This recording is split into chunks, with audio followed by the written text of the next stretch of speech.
Morning po sa inyong lahat. Ngayong umaga, harvest tayo ng pechay. Ito siya.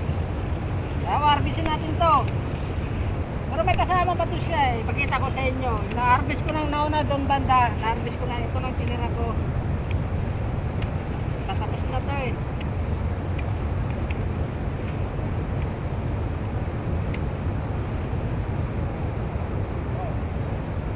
Pechay, pechay. Ito po, na-harvest ko, pakita ko sa inyo. Yan. Isang crates, tapos ito.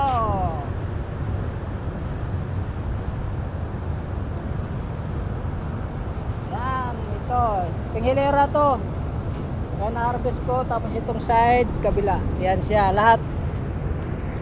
Yan, early morning harvest tayo ng pechay.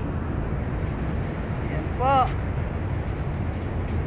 Yan naman sa kabila, bagong tanim din yan, pechay din yan. Thank you po, good morning sa inyo lahat. Thank you po, salamat.